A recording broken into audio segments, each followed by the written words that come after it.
What's going on, you guys? Mr. Allen here, and we're about to start graphing some of our wonderful trig functions. We're going to start out with the beautiful y equals sine of x. And we're going to do so using a little bit of what we know about our unit circles, specifically our quadrantals. So if I draw my xy coordinate plane, we've got 0 degrees, we've got 90 degrees, 180 degrees, we've got 270, and then all the way back around to 360. Or we could use radians, right?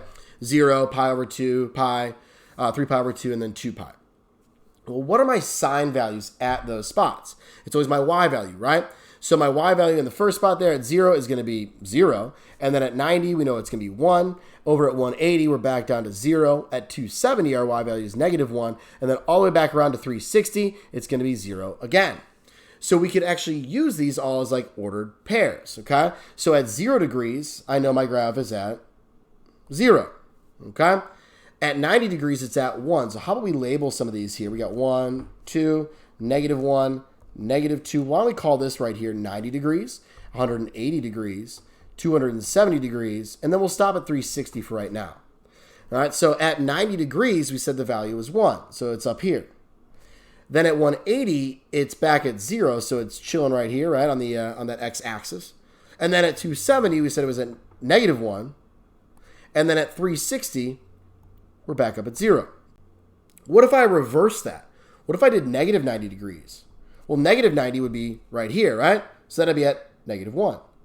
And what if I was at -180? Well, that would be this value right here. I'd be at 0.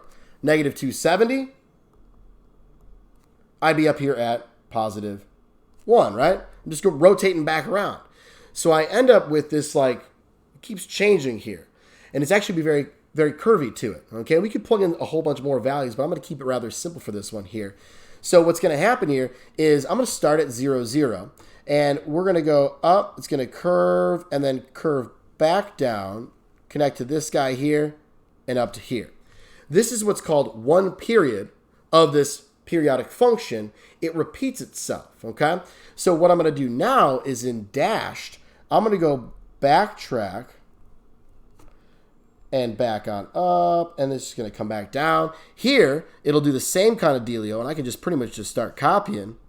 It's just going to keep on doing this forever and ever and ever. But that one solid one right there, that's called one period of this function. After that point, it just repeats itself, and it goes on like that forever and ever and ever. But that is my graph of y equals sine. So let's talk about some of our classics like domain and range, okay? So let's talk domain first. Domain of this function. Does it ever stop going to the left? Hopefully this points the right way. And does it ever stop going to the right? Well, no. Even though I've dashed all that stuff, that's still part of the graph that exists, right? I was just doing that to show you guys one period of this thing. It continues to go to the left, to the right forever and ever and ever. My domain of this function is -infinity to +infinity if we're using interval notation. My range, there we go. My range is going to be, well, how high and how low does it go? So since my range is about how high and how low this thing goes, well, the lowest this graph ever gets, if you look, is right along there with -1. And the highest it ever gets up is +1. So that means we're going to be between -1 and +1, but we are including those values there. As you see, it's a point on the graph.